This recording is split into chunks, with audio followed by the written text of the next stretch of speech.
पहा नवीन एपिसोड्स एकदम add free.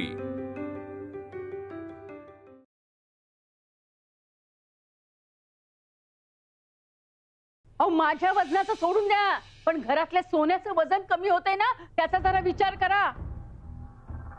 ए बया, जरा समध्यासनी कळल उमगल असं काहीतरी बोल की। मी आता स्वतः मुक्ताच्या बाथरूम मध्ये जाऊन आले, पण बाथरूम मध्ये बांगड्या नाहीयेत त्या सोन्याच्या। माधवी, हे मात्र फार आवडीने करतेस तू। घरात एखादं काम करायला सांगितलं की ते आवडीने मात्र करत नाहीस। पण मी काही चुकीचं केलं का? नाही गो बया, तू कधी काय चुकीचं करतीस? घराच्या काळजीपोटीच करते ती। बघ की, मुक्तालाही घराची काळजी आहेच। बांगड्या ठेवल्या असतील तिने कुठेतरी घरातच। हे ठेवल्या असतील कुठेतरी असं सहजपणे कशा बोलू शकता तुम्ही वहिनी? मुक्ताच म्हणाली ना बाथरूम मध्ये ठेवल्या होत्या, का मी म्हणाले होते? का सारखे मागे लागतेस ग तू तिच्या? कुठलीही अपेक्षा न ठेवता घरात एवढी राबवत असते ती मुलगी। नाही, कौतुक करता येत नसेल तर करू नकोस कौतुक। काय मनात तरी काय माधवी तुझ्या? माझ्या मनात घराचं भलंच आहे, पण तुम्ही मला वाईटच बोलणार। अहो खरं तर आता तुम्ही माझ्याशी चुकीचं बोलताय। ही मुक्ता आहे ना, ती गरीब घरातून आली आहे। तिने कधी एवढं सोनं पाहिलेलंच नाहीये, तर तिला ते कसं सांभाळायचं कसं कळणार? मी तुला जे बोलते ते तुला चुकीचं वाटतंय, मग तू मुक्ताला जे बोलते ते चुकीचं नाहीये का?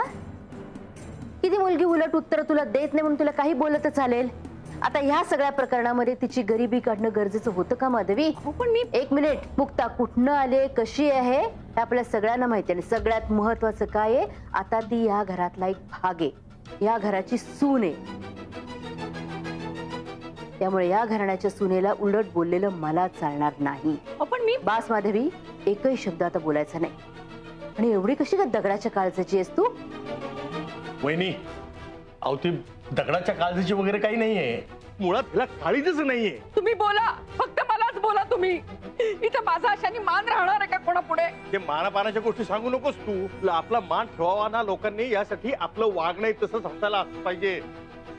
आणखीन तुझ्या हे तोंडातून विष ओकणं जेव्हा बंद करशील ना, तेव्हा सगळे बघ कसा तुझा मान ठेवतात ते। बाबा, आईशी जरा नीट बोला। का नाही बोलायचं?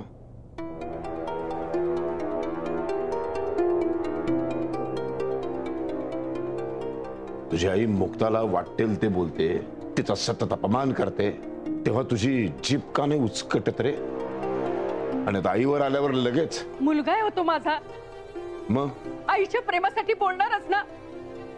पण मला एक गोष्ट कळत नाही, तुम्हाला मुक्ताचा एवढा पुळका काय येतोय?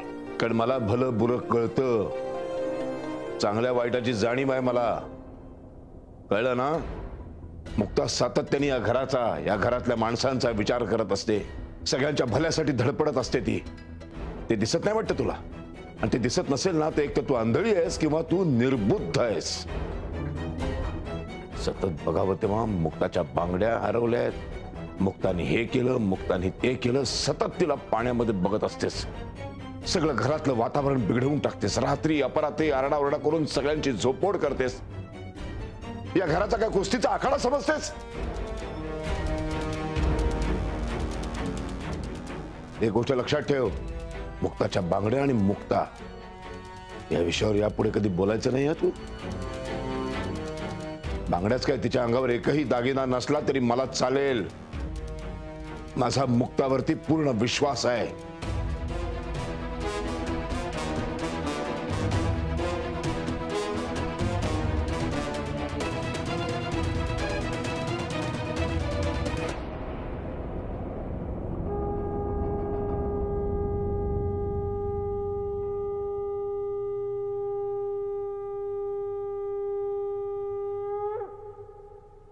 किती छान वाजवतेस ग तू।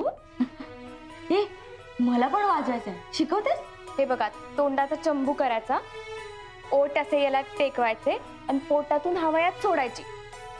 या, तुम्ही करून बघा।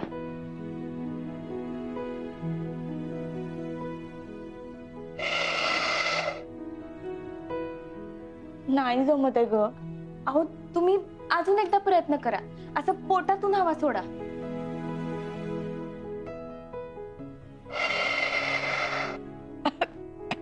बापरे, नाही जमत आहे, उलट माझ्या छातीत दुखायला लागलं।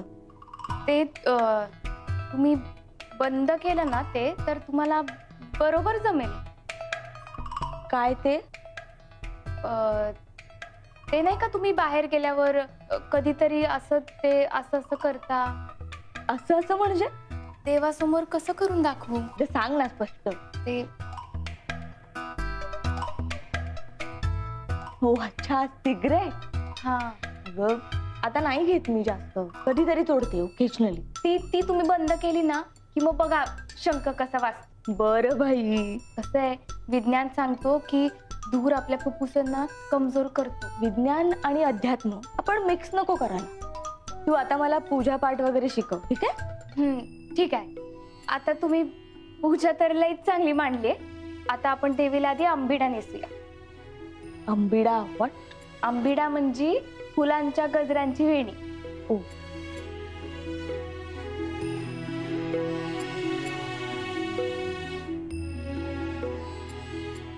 आता हळदी कुंकू वाहताना ओम गौरे नमः असा मंत्र म्हणायचा. म्हणा बरं. ओम गौरे नमः. आता अजून एक जप तुम्हाला शिकवते.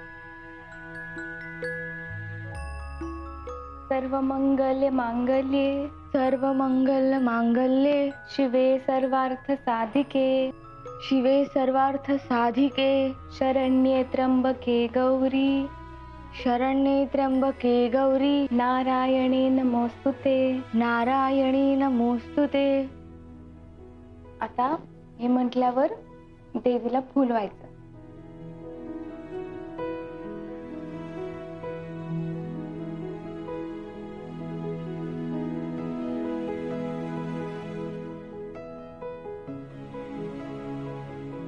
तुम्ही सगळे कधी आलात?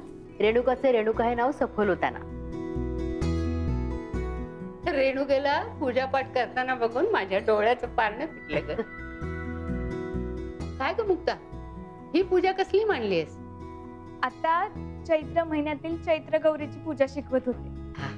मुक्ता, किती माहिती आहे ग तुला? हो, आमच्या घरी भरपूर उपास तापास व्रत केले जातात. मला लहानपणापासून आवड पण होती म्हणून मला माहित आहे.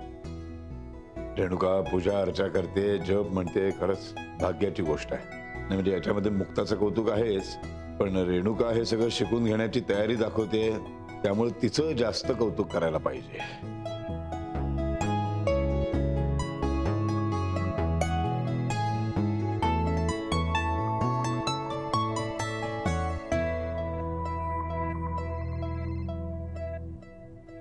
रेणुका, काय ऐकतेय मी? हे किती बदललीस ग तू. नाही म्हणजे जी मुलगी पार्ट्या करायची, पार्टीत अशी बेधुंद नाचायची, ती आज देवपूजा शिकते. नाही म्हणजे काही दिवसात असं नाही ना होणार की घरी कमी आणि मंदिरात जास्त. What nonsense. तुला नसत्या पंचायती कोणी करायला सांगितलं ग? अगं मी तुझ्या काळजीने बोलतेय रेणुका, आणि तू माझ्यावरच काय ओरडतेस? हे बघ, लग्न मोडलेल्या मुलीचा शाप भयान असतो. तुझही मोडे. गब्बस. लग्न मोडण्याची धमकी मला नको देऊस. आणि कसं आहे, कावळ्याच्या शापाने गाय मरत नसते, लक्षात ठेव. कोणाचा फोन आहे?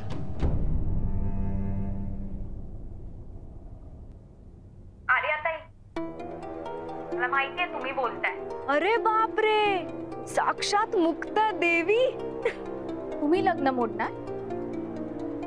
कसं? नाही नाही, मी नाही मोडणार आहे. हा पण कदाचित तुझ्याच मुळे मोडेल असं वाटतंय. म्हणजे आता नवीन काहीतरी डाव आखलेला दिसतोय. तुम्हाला एक सांगू, तुम्ही ना हा प्रयत्न करणं सोडून द्या. कारण या आधी पण तुम्ही एवढे डाव आखले, एवढा प्रयत्न केला, तुम्हाला यश काही मिळालं नाही. आता यापुढे तर अजिबातच मिळणार नाही. आता नगरकर कुटुंब एकत्र आले. एकत्र परिवाराची ताकद एक पूर्ण देशा एवढी असते.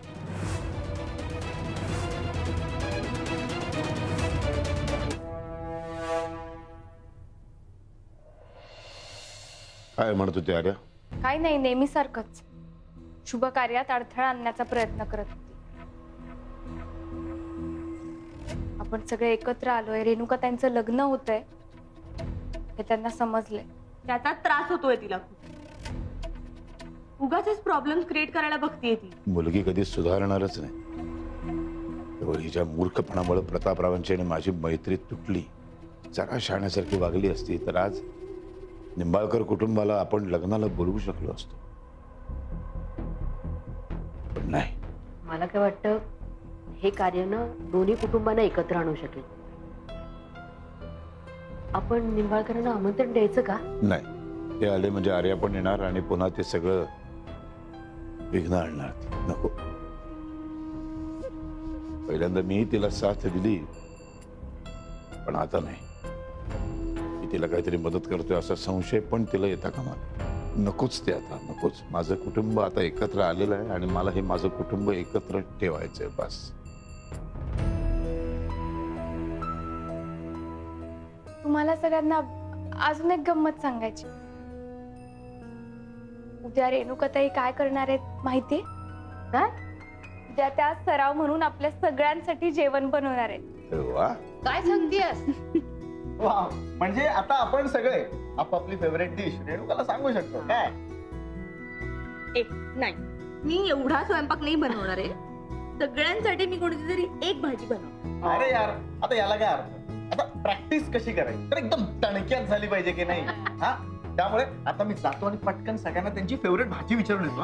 नाही, कारण अजिबात नाही. नकरे म्हणजे लेकराला त्रास देऊ. अगं आई, त्रास काय त्या आणि लगेच माझं लेकरू. हा दादा, काही झालं ना तरी तुम्ही माझ्या बाजूने राहायचा. नाही रे बाबा, मला तुमच्यामध्ये पडायचंच नाही. रेणुका माझ्यासाठी भाजी बनवते हे माझ्यासाठी खूप आहे.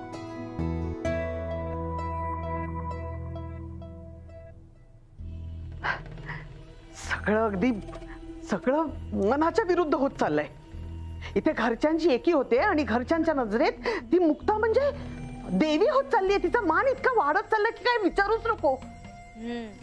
आणि त्यात त्या रेणुकाच्या साखरपुड्यात ती हिरो झालीये ना. फसवूनच ना. अगं वेदच्या घरच्यांशी खोटं बोलल्यात सगळे. मी तर रेणुकाचं लग्न व्हायची वाट बघते. रेणुकाच्या लग्नाच्या दिवशीच ना मी यांचं सगळं भांडच फोडणार आहे. रेणुकाला स्वयंपाक अजिबात येत नाही. पूजा पाठ तर ती करतच नाही. तिला फक्त पार्ट्या आणि मजा मस्ती करायला आवडते. हे सगळं सगळं सांगणार आहे. आणि इतकंच नाही, दादानी मुक्ताच्या खानदानाविषयी तुमच्यापासून सगळं लपवून ठेवलंय. तुम्हाला फसवलंय, तुमची फसवणूक केली आहे हे पण सांगणार आहे. आत्या, मला नाही वाटत त्याची काही गरज पडेल. म्हणजे रेणुकाच्या लग्नापर्यंत मुक्ता जिवंत तर राहिली पाहिजे ना.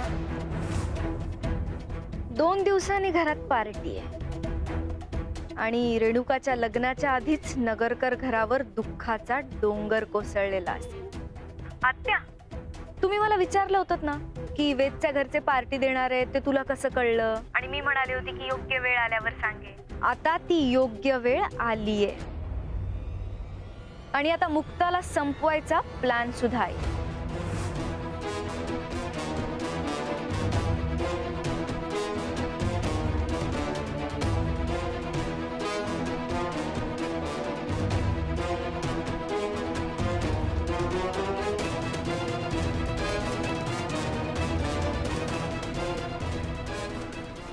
आणि मुक्ताचा जीव गेलेला असेल.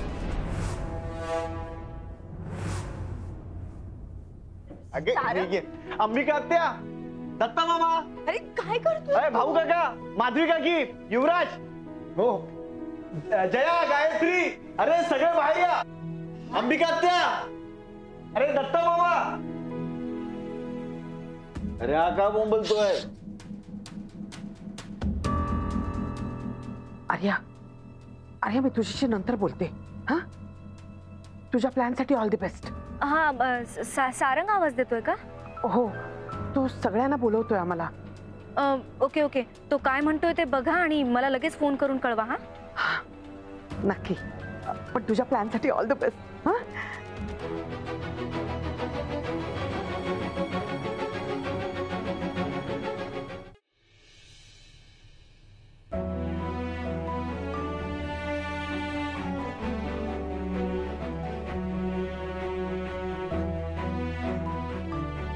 काय झालं? कशाला बोलवलं सगळ्यांना? पटकन सांग, मला ना आवडत नाही आता. हो हो हो, सांगतो. पण त्याआधी तुम्ही सगळ्यांनी मला तुमच्या आवडत्या एका पदार्थाचं नाव सांगा. पिझ्झा, ढोकळा, कचोरी, वडा, भेळपुरी, पाणीपुरी, काही चालेल. एक मिनिट थांब. त्यांनी फक्त एका पदार्थाचं नाव सांगा म्हणलंय. तू एकदम सगळं अख्खं ते हेच वाचते, मेनू कार्ड. पण मला सगळे आवडतात तेच सांगितले. पण हे सगळं कशासाठी आहे, काही समजेल का? अरे आज रेणुका आपले आवडते पदार्थ स्वतःच्या हातानं बनवणार आहे. काय सांगतोस दादा? असं असेल ना तर मला पास्ता खायला आवडेल. हे बघा, पास्तावा होईल असं काही करू नका. काका काय? अरे म्हणजे काय आहे, जे तिला करता येईल असंच काहीतरी सांगा. म्हणजे कसं की समजा, हा मला काय एक कपभर चहा मिळाला तरी खूप होईल असं. नाही हा काका, चिटिंग नाही. युवराज, तुझी फेवरेट डिश सांग पटकन. मला दाल खिचडी चालेल. नाही, एवढे वेगवेगळे पदार्थ बनवले जाणार नाही. सगळ्यांसाठी मी कोणती तरी एकच भाजी करणार आहे, ठीक आहे? रेणुकाताई, तुम्ही टेन्शन नका घेऊ, मी आहे ना तुमच्या सोबत. उलट याला एक चॅलेंज म्हणून समजा. अचानक जास्तीचे पदार्थ बनवायला सांगितले तरी तुम्ही करू शकता, हे दाखवून द्या सगळ्यांना. अशाने तुमचा आत्मविश्वास कमी नाही होणार आहे, उलट वाढणार आहे. आणि हे सगळ्यांना समजायला पाहिजे. असं म्हणतेस का? पण तुला वाटतंय का की तुझ्या मदतीने मी एवढे सगळे पदार्थ बनवू शकेन? हा, नाही मावा, विचार जरा बदललाय आता. का? नाही म्हणजे मला तुम्हाला मदत करायची आहे, पण एवढ्यात माझ्या लक्षात आलं तुम्ही मला वहिनी म्हणायचं बंद केलं ना. मग कशी करणार मदत? तुम्ही वहिनी म्हणणार असाल तर. हा, हे बरोबर आहे. हो, मला पण पटलंय.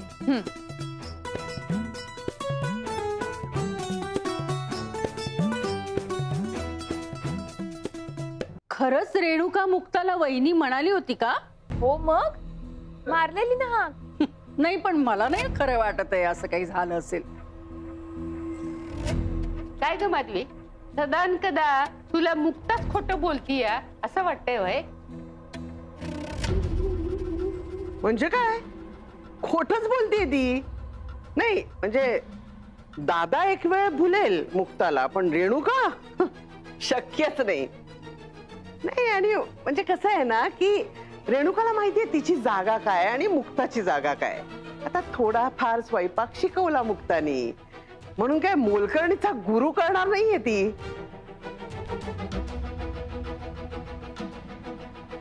आत्या, खूप आनंद झाला असेल ना तुला मुक्ताचा अपमान करून?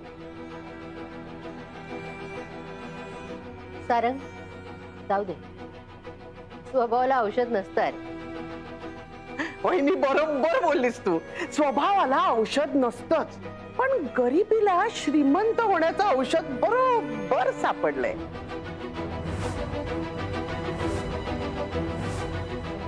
आत्या, अहो कृपा करून कोणी आता भांडू नका. आत्या, तुमचं बरोबर आहे, मीच खोटं बोलले. रेणुकाताईंनी मला कधीच वहिनी म्हणून हाक मारली नाही.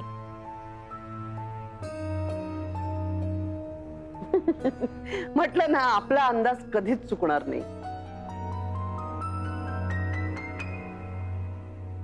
दामू काका, तुम्ही सगळ्यांच्या आवडीचे पदार्थ यादीत लिहून घ्या आणि जे सामान नाहीये ते पण घेऊन या. आशाताई, आपण तयारीला लागूया.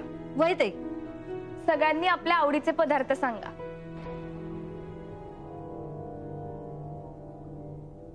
वहिनी,